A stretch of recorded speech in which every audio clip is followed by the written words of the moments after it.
Welcome to Clues in the Sacraments, St. Louis Catholic Church Records.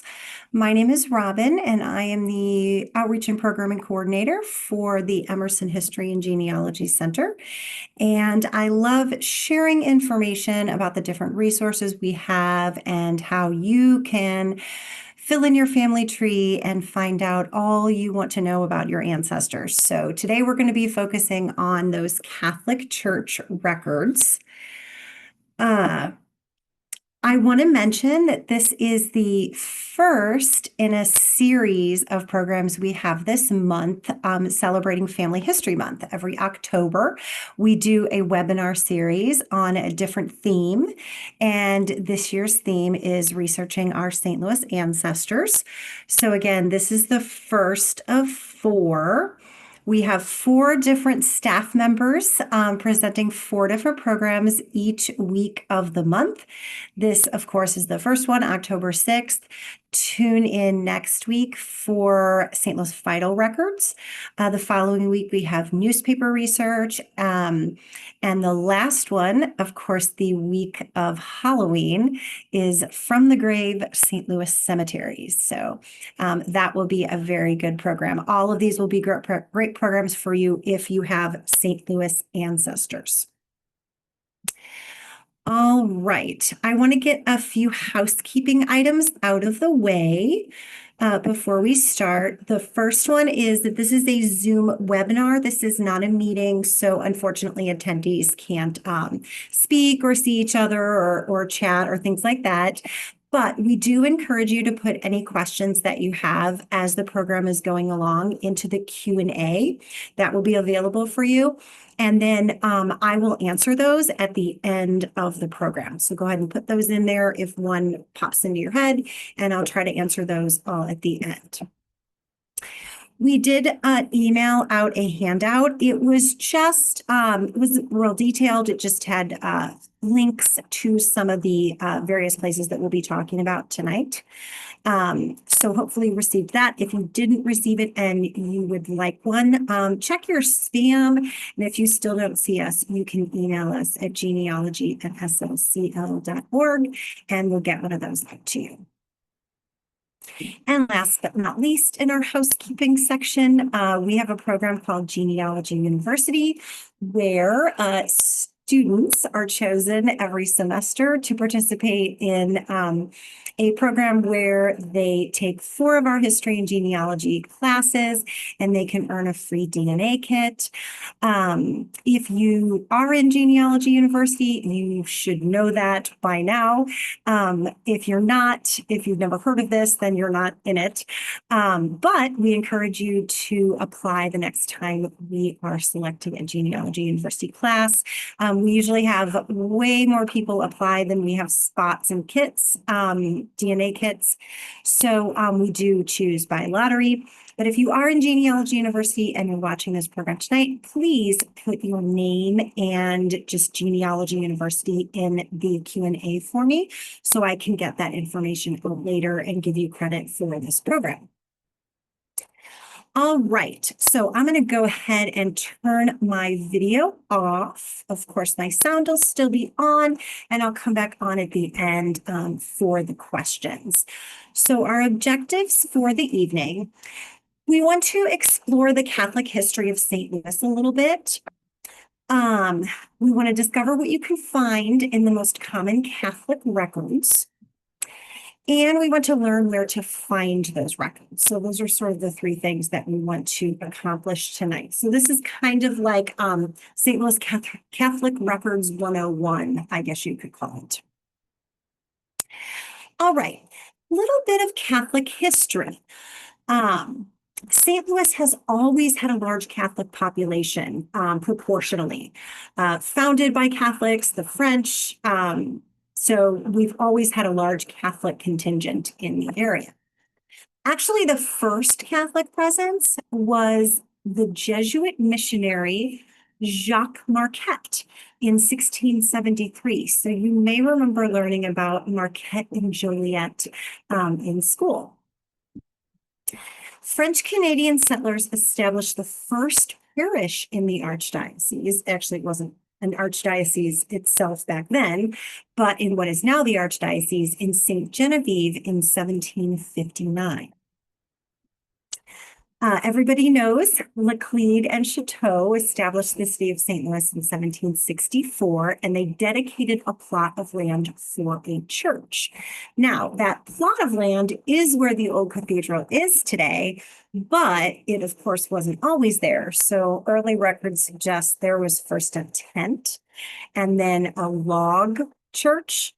And then eventually a brick building was there. And this church, so this original St. Louis parish, was served by itinerant priests until 1811. There was not actually a priest assigned to St. Louis until 1811. So during much of this early period, Catholics in this area were actually under the jurisdiction of the diocese that was out of Havana, Cuba. So that is, you know, how different the world was 300 years ago. Pope Pius formed the Diocese of Louisiana and the two Floridas in 1793, and the St. Louis area would have been a part of that. And its first bishop, Louis de Berg, actually moved the center of the episcopal see from New Orleans to St. Louis in 1817. The Diocese of St. Louis was then created based on, you know, population growth and such, created in 1826 and headed by Bishop Joseph Rosati. So as I say these names of these historic Catholic St. Louis figures, you probably recognize most of these names. The diocese included vast areas of the Midwest and the Great Plains and was often referred to as the Rome of the West. The Basilica of St. Louis, King of France, which is the official name of the old cathedral, that's, you know, I think what's most associated probably with Catholicism in St. Louis, was constructed from 1831 to 1834. Other early parishes, so we have, you know, the original St. Louis Catholic parish, but other early parishes were St. Ferdinand in Florissant in 1788, St. Charles Borromeo in St. Charles in 1792, St. Vincent de Paul in Perryville, south of here in 1817, Saints Mary and Joseph in St. Louis in 1821. Those are just some of them. There were some other early ones as well. The diocese was elevated to the Archdiocese of St. Louis in 1847 with Peter Kenrick as its first archbishop. Now, waves of Catholic immigrants are going to come to the St. Louis area, Irish, German, Czech, Italian, etc. And it's going to lead to a lot of growth, of course, in the Catholic community and an explosion of churches to be built. In the modern era, of course, the Archdiocese has faced changes. Those of you who are Catholics, still, your family has remained Catholic, will be familiar with the All Things New restructuring plan that reduced the number of parishes just a few years ago from 178 down to 134. Still a lot of parishes and a large Catholic population, though, in the St. Louis area. I think I came across 20%, I think was what it said on the Archdiocese archives website. All right, so let's take a look at what the St. Louis Archdiocese actually looks like. So here we are, a map of Missouri. You can see the St. Louis Archdiocese is in red. I'm going to go ahead and zoom in actually on what counties those are. So we've got Lincoln, Warren, St. Charles, St. Louis City and County, Franklin, Jefferson, Washington, St. Francis, St. Genevieve, and Perry County. So if you have ancestors in any of these, their records will be found in a parish that is in the St. Louis Archdiocese.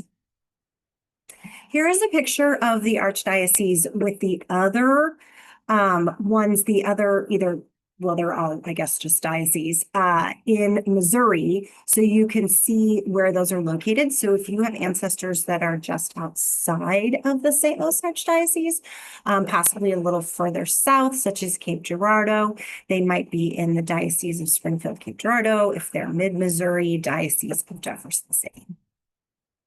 And then I also want to show you what the map of Illinois looks like, because St. Louis is going to be located about right here.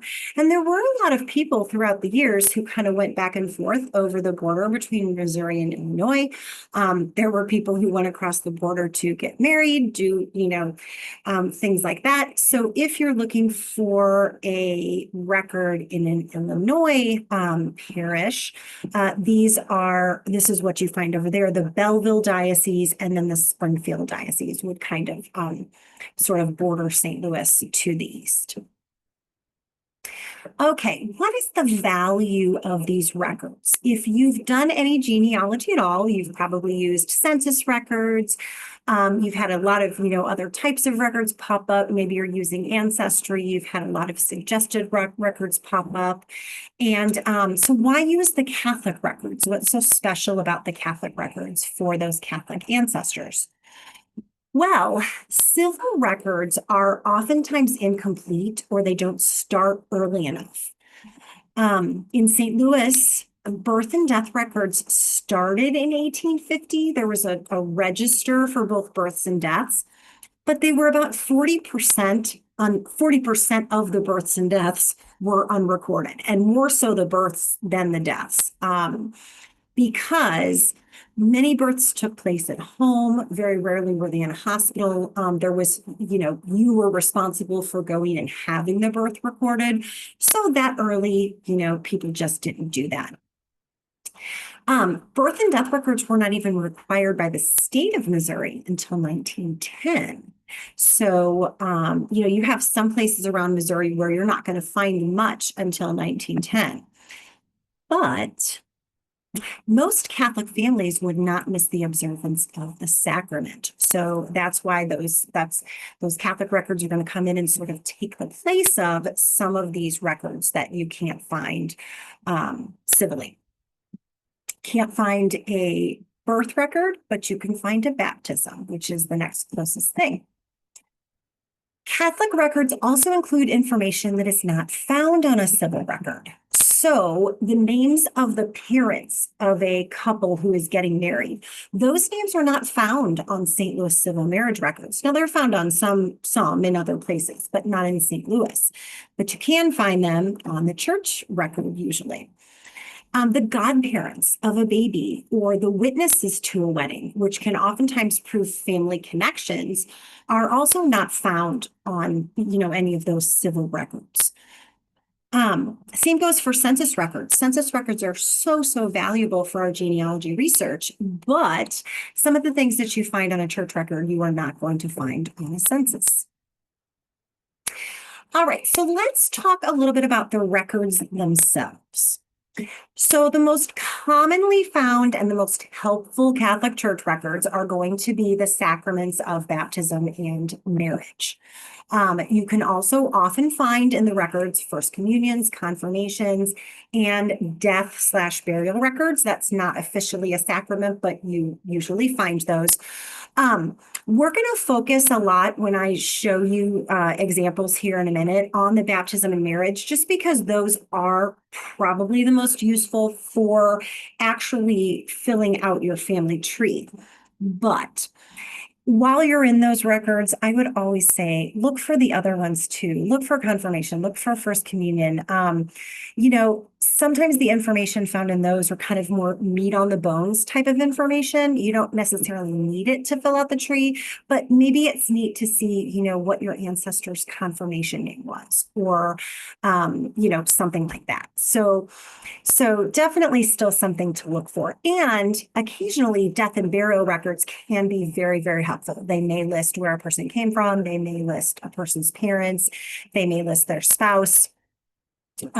So I would look at all of those, but I would say baptism and marriage, definitely the two most helpful. Oftentimes in the records, you can also find parishioner lists. You can find notes written by the priests, things like that. So I've seen a lot of different things in the records. So these records are definitely going to vary by church and by year. They are going to look different from church to church. They are going to look different from year to year. Sometimes on the same page of, in the parish records, they will look different because one priest wrote something and then the next day another priest wrote something. So they're going to look different. You're going to have good handwriting. You're going to have bad handwriting. You're going to have everything. So brings me to my next point that these are going to be handwritten.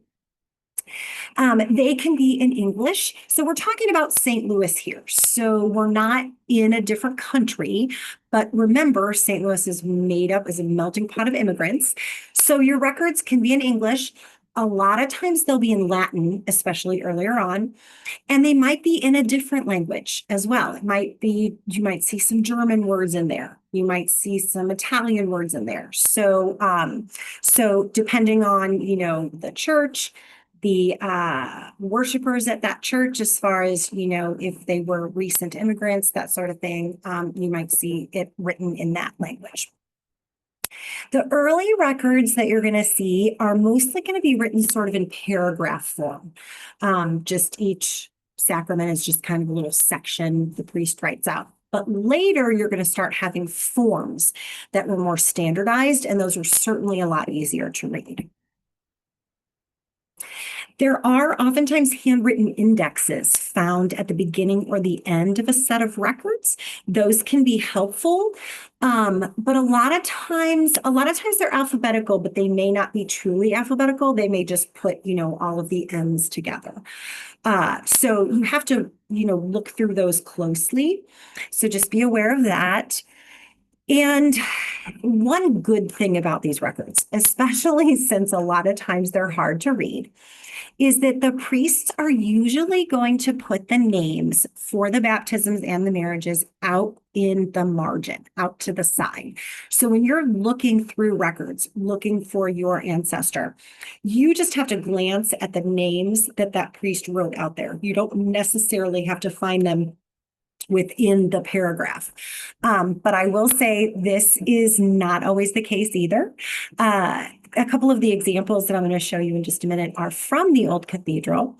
And I noticed as I was looking through them that one of the priests, the priest who was doing these sacraments performing these sacraments during the 1860s, he didn't write anyone's names out to the side. So almost the entire that decade of the 1860s has very few names written out to the side. And you do have to, scan the actual text to see them. The year and the date is also going to be found in the text of the record, but sometimes the priest also will sort of write that out to the side, or at least they'll have a new section where they say, now we're starting 1860 and now we're starting 1861. But again, that's always going to look different. And sometimes it's hard. You kind of lose track of what year you're in when you're looking through them. So baptisms are going to be publicly available up until about 1922. They're the record that is, kept more private because it's similar to a birth. You can't just go get somebody's birth certificate.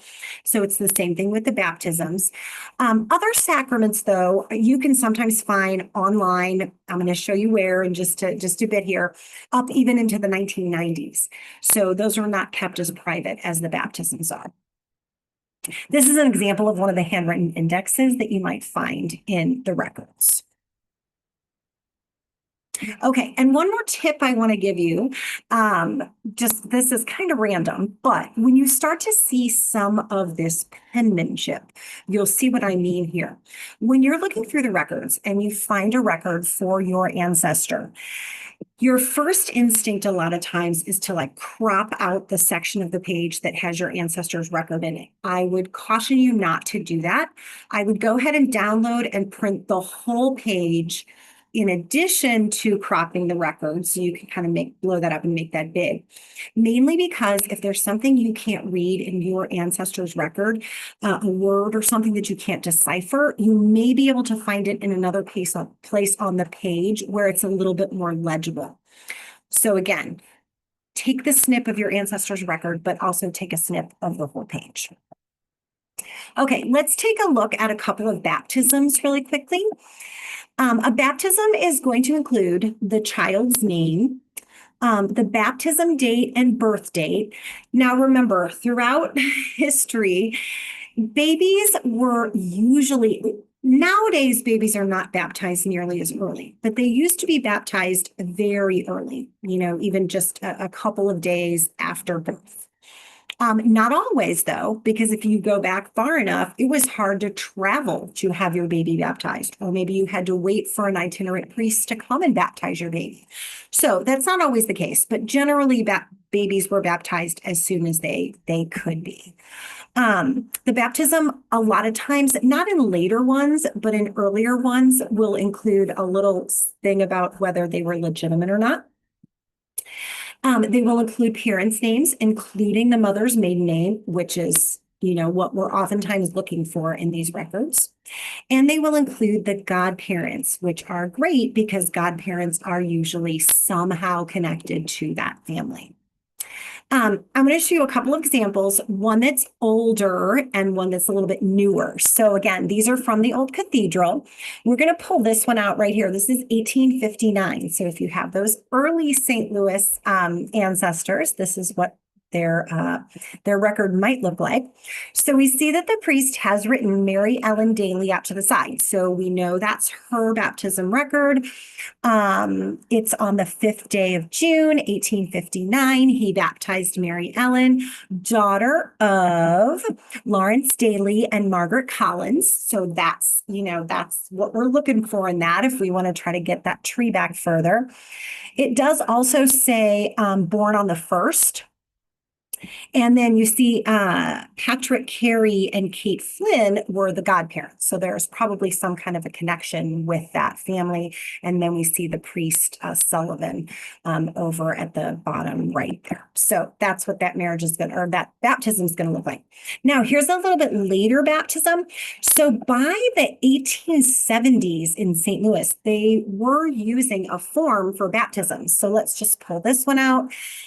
This is McNichols. So again, we could scan and find that surname. And if we see here, we're baptizing Henry McNichols. Now we're using Latin names because remember, we very commonly see that. So Henricus. And we've got his parents there, Henry and Mary O'Neill. It looks like there's probably some tie-in with the Corcorans because they were the godparents there. And it looks like this family actually gave $10 over on the side there to the church. All right. And again, up at the top, it's also Latin, but very easy to decipher that. Okay, so marriage records. So those are going to include, of course, the bride and the groom's names, the parents' names, usually including the mother's maiden name, which again is very helpful for the tree, the witnesses. Later records on the long form are going to ask where the individuals were baptized. So that can be very, very helpful.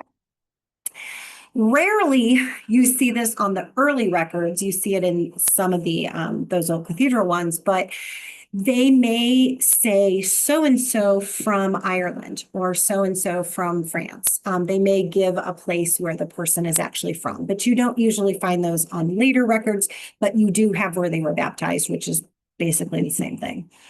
And you can also learn if a dispensation was needed, which might tell you that one of those people was not Catholic.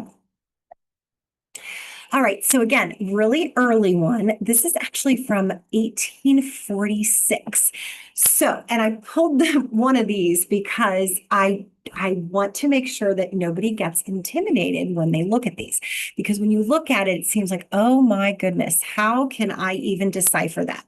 But if you look closer and you kind of study it, it's not actually that bad. We see that the priest did write the names out to the side, Michael Morris and Catherine Griffin. Now, we can see in here, it's 28th of June at the very top, 1846. He's talking about he's a priest at the old cathedral, and then we can start to pick out names. So we have the matrimony of Michael Morris, son of Edmund Morris, and I think that says Catherine Higgins. And then the wife is Catherine Griffin, daughter of Brian Griffin, and I think that is Catherine Brown. So we can pretty much decipher that. And then, of course, we have the witnesses again and the priest and all of that. So that's about as bad as it gets. And later ones, of course, are going to be much easier to read. This is, we're jumping all the way up to the 1950s now. And this is what a marriage record would look like in the old cathedral in the 1950s. So if we pull out this very bottom one here, we see that we have Louis Michael Cramper, and he is marrying Nora Lee Mary Hulsey. The date is May 29th of 1954. We're going to start on the line with where he was baptized, in this case at St. Liborius. So that's some great information to find out about him. So we know that we're going to hop over the river and probably try to trace his family in Illinois. We have his parents, Ben Cramper and Josephine Zeller. And then here's her section down here. She was baptized at the old cathedral. It looks like she was probably baptized just right before the wedding, because she was baptized in 1953. Her parents, Oscar Hulsey and Julia Chrisman. And then we have the witnesses, and then, of course, the priest there as well. So much, much easier to read, and still some great information. All right. There is no overall index for the Catholic records in St. Louis. So in order to find your ancestors, you've got to kind of cobble together some different finding aids and some different information and some different websites in order to uncover these ancestors. So let's talk about what we have here at the library that is going to help you do that. So you're going to go to our website, which is just slcl.org. And the easiest way to get at the Catholic finding aids is to go up here to the search bar, move the little blue dot there from catalog over to website, and type in the word Catholic. Go ahead and search, and the very first result will be Catholic Church Records, St. Louis County Library. So you're going to click there.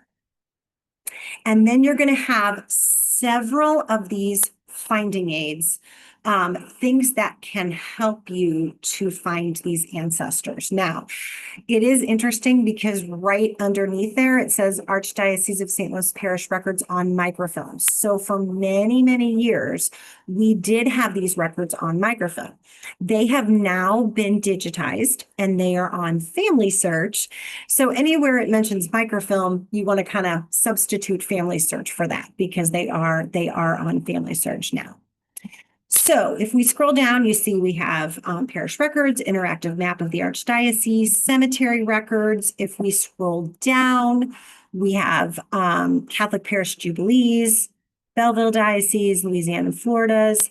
If we scroll down a little bit more, we have Catholic priests in St. Louis, index to history of the Archdiocese, and then we talk about other church records there.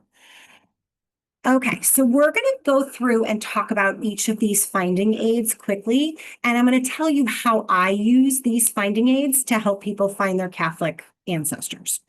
So the very first item that we have under those Catholic Church records on the website is this Guide to St. Louis Archdiocesan Parish Records. One of the previous employees of the department here created this guide. It is fantastic, and this is the main tool that you're going to use to find these people. You're going to use this to locate records for any of the parishes in the Archdiocese. It is the most valuable finding aid in this list. Okay. It is a PDF document. So if you were to click on that, you would be taken to this. It's like 300+ page PDF document, Guide to St. Louis Catholic Archdiocese and parish records. Basically, what this consists of is it's an alphabetical listing of all of the parishes in the Archdiocese, along with the dates and the sacraments that they have, or the records, the years that they have them, and where to find them in Family Search.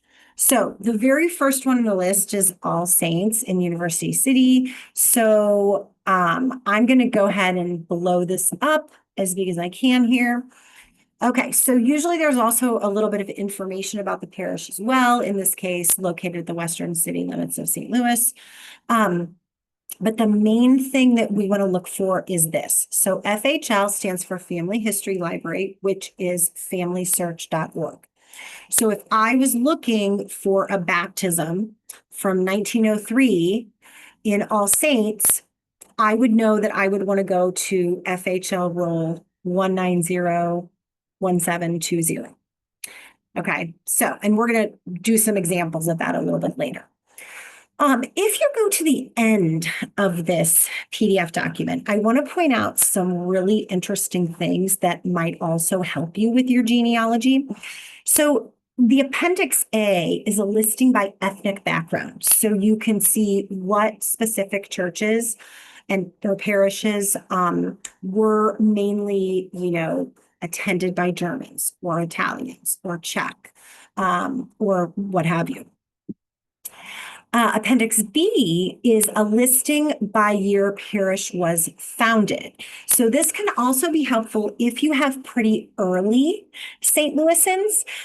We talked about, the original parish and then some of the other really early ones. So basically, if your ancestor was in St. Louis pretty early, they most likely worshiped at the old cathedral. And then you're going to have some other ones pop up as time goes on in the St. Louis area. But for a very long time, it's going to be the old cathedral. Appendix C is by geographic location. So if you have ancestors that are not in St. Louis City or St. Louis County, and say they're in Franklin County, you can see, when those churches popped out in that county. All right. The next one on this page is this. It's the interactive map of the Archdiocese. And this is a fantastic tool. So I'm going to give you an example of how I use this. So I use this to locate which parish is closest to an address or a ward. So if you have a record that you're looking for, if you can figure out where that family was living, maybe you can get their address from a census or from a directory, a city directory. Or maybe it's too early and the streets are not listed in the census, but the ward is. There are ward maps out there, so you can figure out, okay, well, they were living in the northern part of the city, so what parish would have been up there, during that particular time period.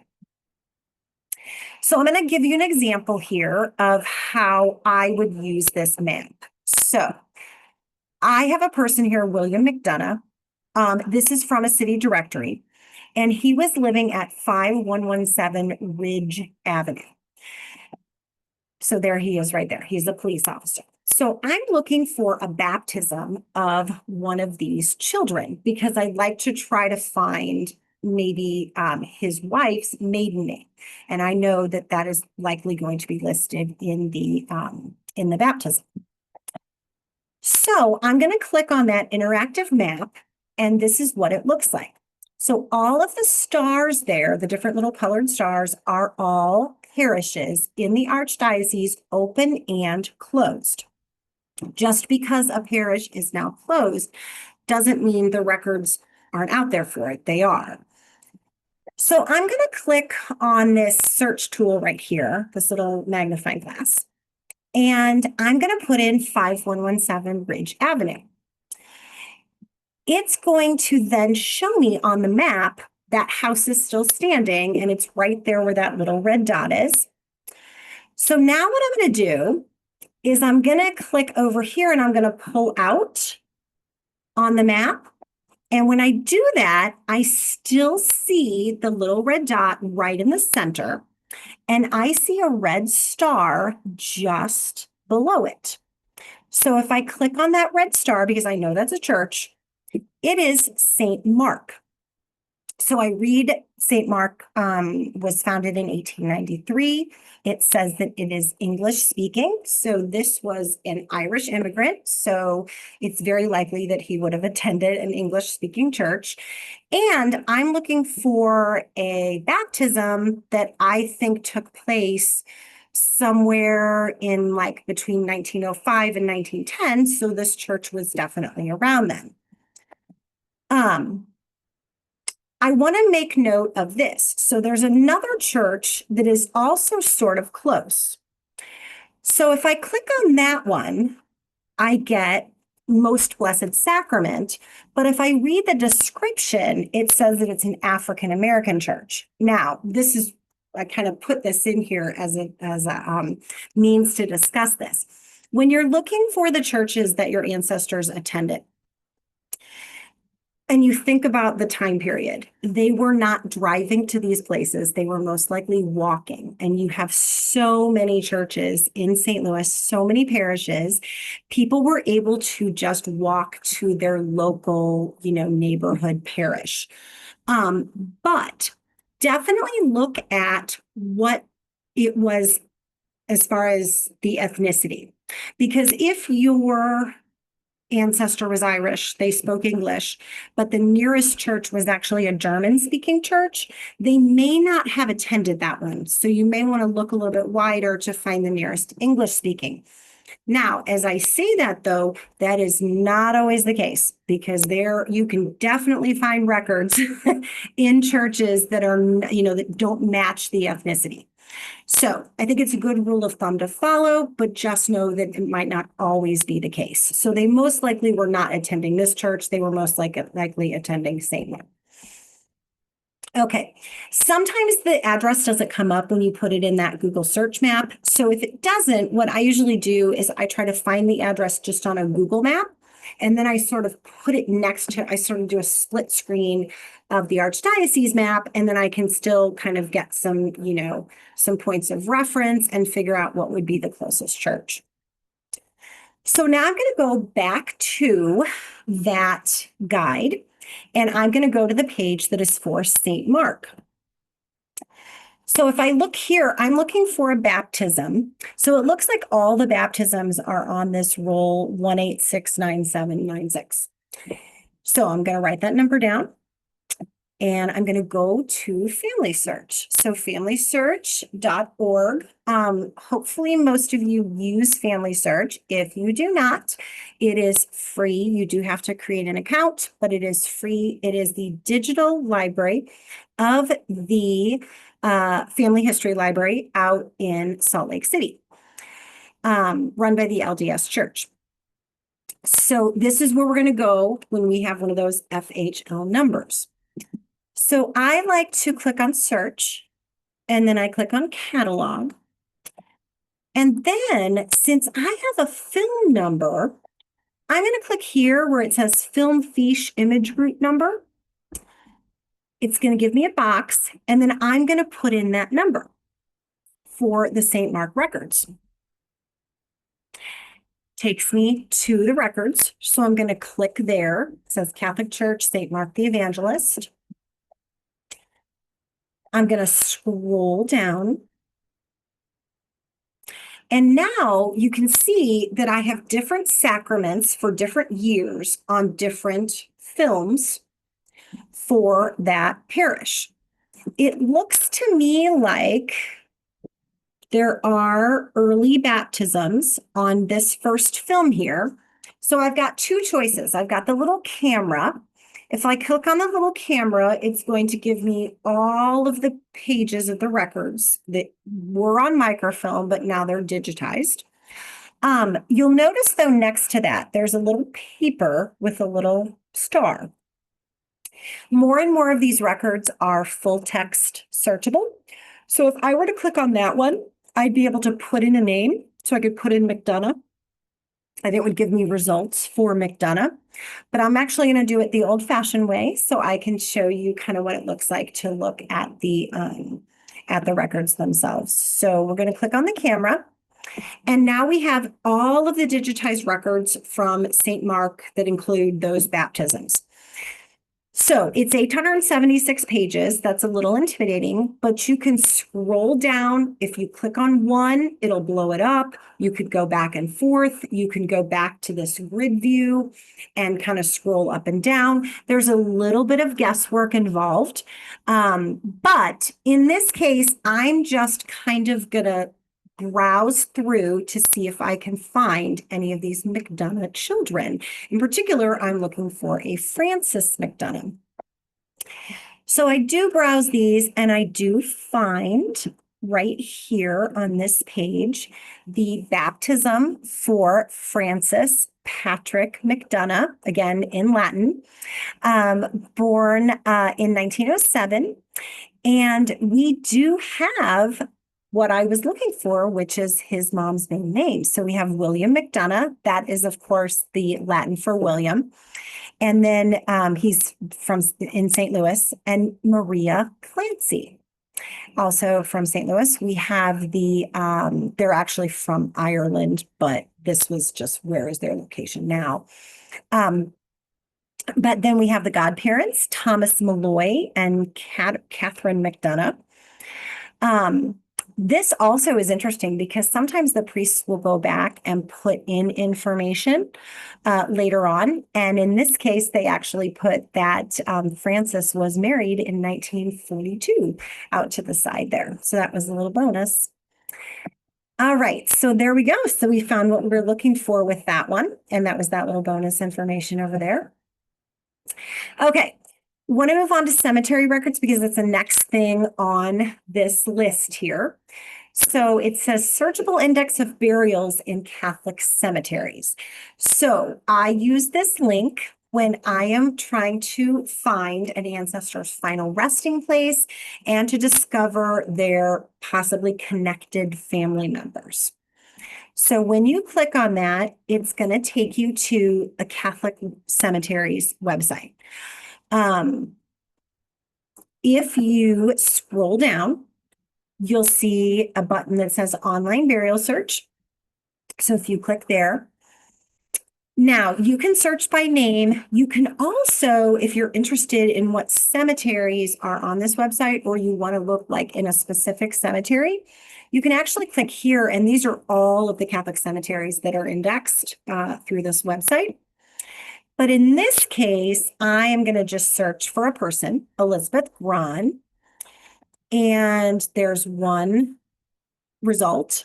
So I can click there on the information. It does tell me that she is buried at Sacred Heart Cemetery in Florissant. So here are all the details. She's in the old section, lot 245, grave number 7, basic information about her age of death, her burial date. And then they are really expanding the functionality of this website. So you'll see the QR code and also the map. Now, I don't think it's enabled for this particular cemetery yet, but they are starting to try to get GPS where you can scan that and it'll show you exactly where that plot would be in the cemetery. But I don't think that's not ready for everything yet, but I will tell you another really helpful function of this. And this is to click here where it says additional deceased in location. So it will show me all of the other places that are in that section or that lot. And I mean, it just so happens that these are family members, but if I was just trying to discover this person, this would be very interesting. Who are these other people? Her name is Elizabeth Grahn, but we have all these people who their last names are Weezy. So that's probably her maiden name. So great clues there. Okay, the next few on the finding aids page on the website. We're not going to really talk too much about, just because they're a little bit less used and we don't have unlimited time. The Catholic Parish Jubilee Histories, the Diocese of Belleville, and the records of the Diocese of Louisiana and the Floridas, which we talked about, very early records for that. So if you want to click through any of those when you're exploring the website, please do. Catholic Parish Jubilee Histories are very interesting. They would do celebrations at 50 years, 100 years.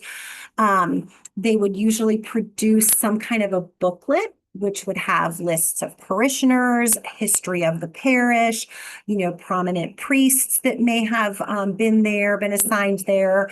So those are very interesting. Definitely can put some meat on the bones of your tree. But again, if you want to check those out, go ahead and click through there on the websites. A lot of those are on Family Search now as well, and some of them are in book form too. Okay. As we kind of near the end of this, the finding aid page here, I want to talk about the Catholic priests in St. Louis list, 1841 to 1900. So right here is where you find it. And what I like to do with this is I like to use this list to find a Catholic marriage record using a civil marriage record. Okay, so let me explain. So we know William McDonough and Mary Clancy had Frances McDonough, and we found out her maiden name from that. But if we could find a marriage record for them, it might have both of their parents on it, because Catholic marriage records typically do. Now, there's no overall index for Catholic churches, so we're going to need to figure out where this marriage took place. Now, we could use the map based on maybe where one or the other was living, but there's a better way to do that, and that is to find their civil marriage record.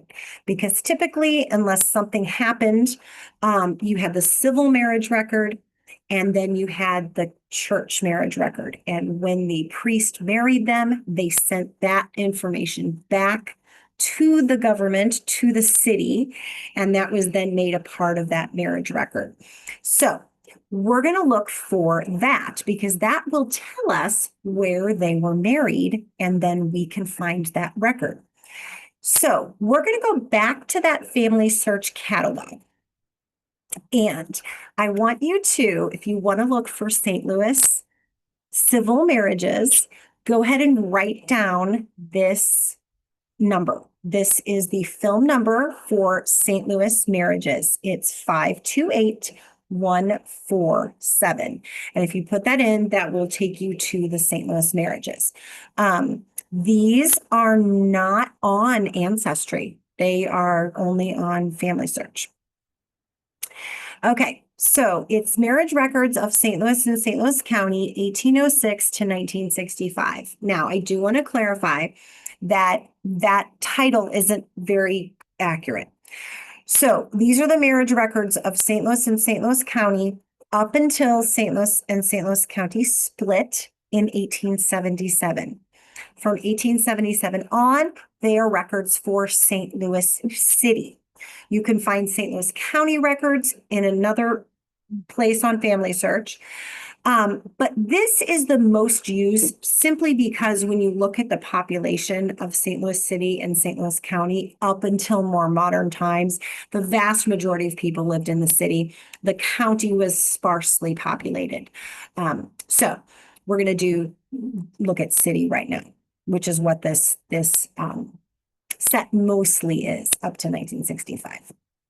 So we click on that, and then we're going to scroll down till we see those little cameras and things. So in this case, we actually have a lot going on here because we have indexes that you can look at if you want to try to find, well, I think I'm looking for a male's name. I think he got married at that first one there between 1806 and 1871. So you might want to look in that index, find your person, and then it will either give you a volume and page number or a license number a little bit later on when they actually started numbering the licenses. But in this case, I'm actually going to just go ahead and go to the licenses because these are indexed. So when you click on the camera, it shows you the digitized images, but if it has a magnifying glass, it is searchable by name. You can type in a name and it will give you a result. And I think these people were married in the very late 1800s, judging by other information that I have. So I'm going to go ahead and search this one. So I'm going to click there and I'm going to put in William McDonough. And when I click search here, right here, we have William McDonough marrying a Mary Clancy on September 21st, 1898. So if I click there on him, I have information about the record, but what I want to do is view original document. So I'm going to click there. And I'm going to pull out this right here. Now that's a little bit blurry, but you have William McDonough and Mary Clancy. Now, the bottom portion says married by a Catholic priest. And here we have a name, John H. May. Now, we also have an address. So sometimes you can figure out the church by the address. But in this case, we're going to use that priest list. So we know that the priest that married them is John H. May. So now we're going to go back to where you click on the Catholic priests list, 1841 to 1900, and we're going to look for John H. May. So we're going to click here, Catholic priests L through N, and we're going to scroll down. And here we have several, let me go back, get rid of that arrow. So we have several J.H. Mays in a variety of parishes going back to 1885. But it looks like in that time frame, 1898, he was at St. Thomas Aquinas. So now we know they were married at St. Thomas Aquinas. So back to the guide we go. We go to St. Thomas Aquinas, and it looks like the marriages can be found at film number 1764557. So we write that number down. We go back to the Family Search Catalog. We put that in for the film number, and now we're taken to the St. Thomas Aquinas records. We click there. Same thing, we want to scroll down. Now we see those cameras. We also, it looks like we have full text search here. In this case, though, I'm going to show you the images. So we're going to click on the camera. There are all the images. So we know the date of the marriage. So we can just kind of browse through these till we find the correct one.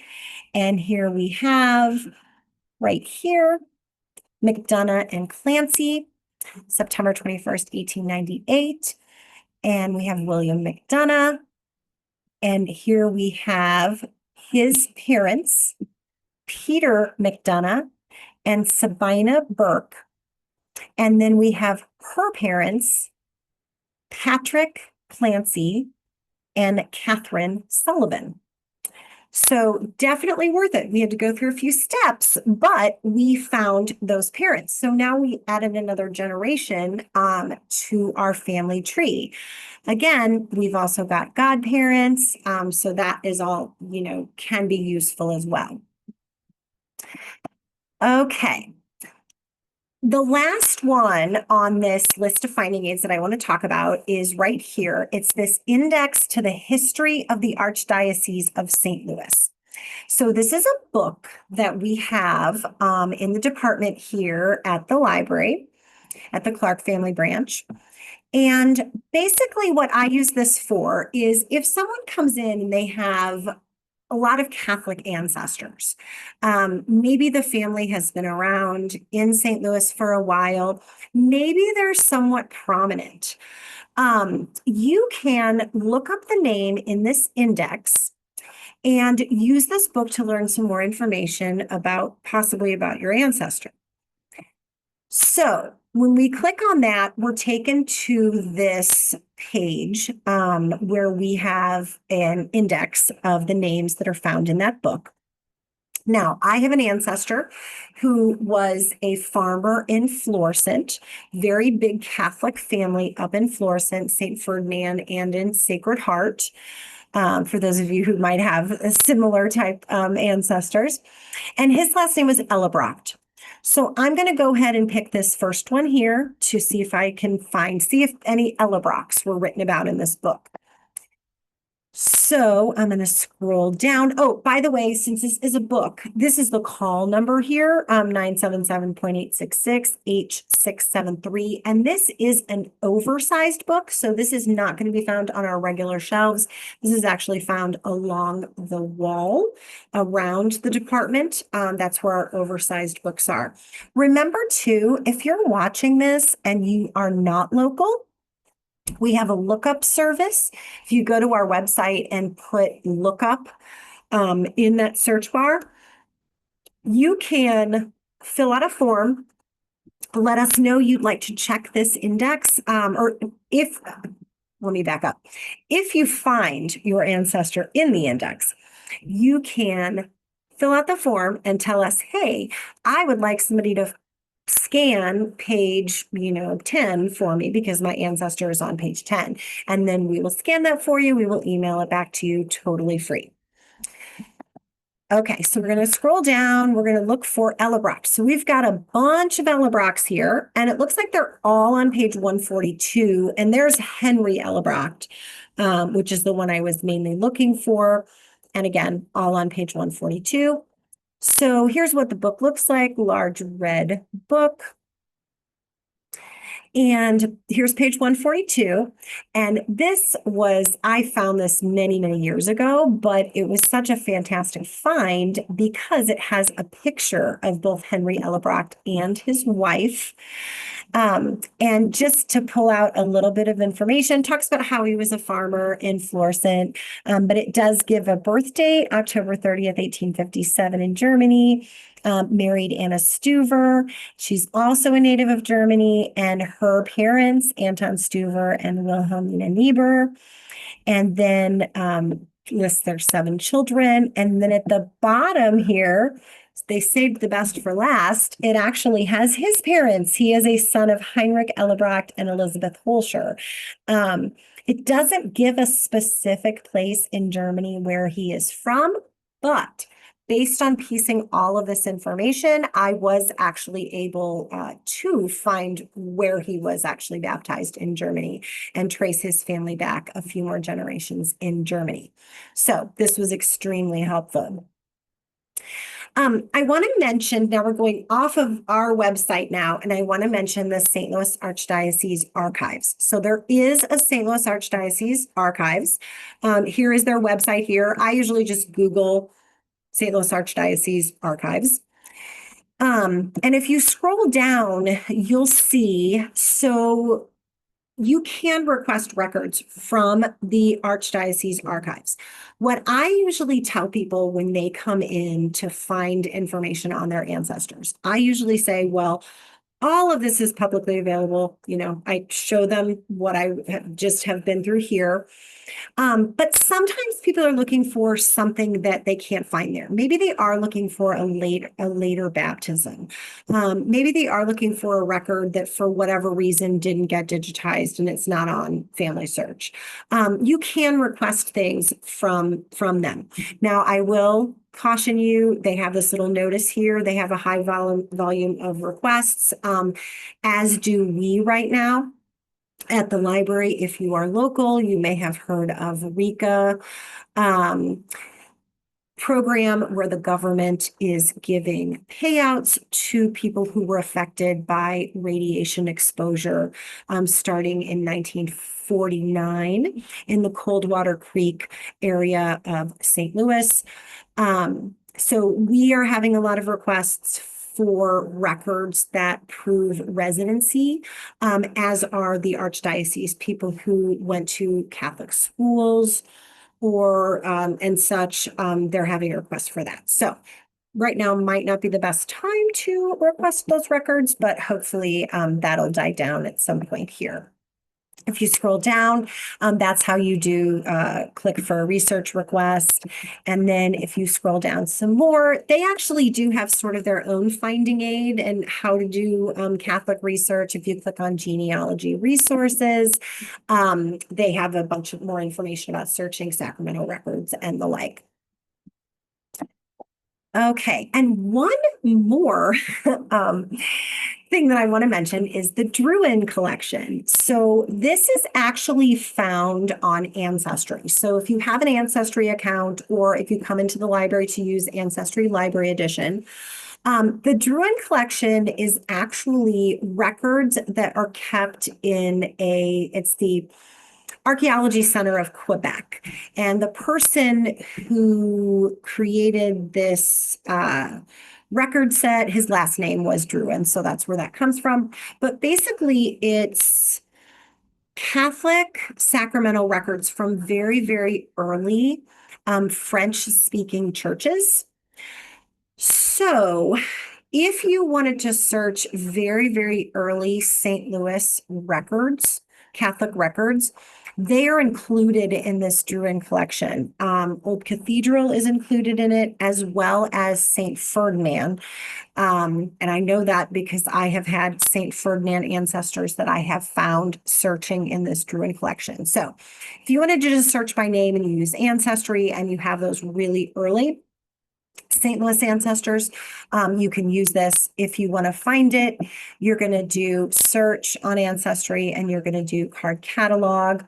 I usually type in Druin collection here for title, and then you want the one that says U.S. French Catholic Church Records Druin collection, and then you can search for a person's name in that on Ancestry. So it's just another kind of way to go at things for those early ones. Now, I know it says on there 1695 to 1954, but later St. Louis churches are not included in this. I think it's just Old Cathedral and St. Ferdinand. All right. Well, I hope that I didn't overwhelm everyone with all of this information. It's kind of a lot in one sitting, I feel like. But just to conclude, Catholic records can offer information for your genealogy that you can't necessarily find anywhere else. Really, really good information, both for your tree as well as for, making the people on your tree come alive. The St. Louis Catholic records, because there is no overall index, they're free, they're out there, they're available with a little bit of work. So, but I guarantee you that little bit of work using those guides and figuring that out and then going to Family Search is definitely going to be worth it. So I wish you all much luck finding your St. Louis Catholic ancestors. And I'm going to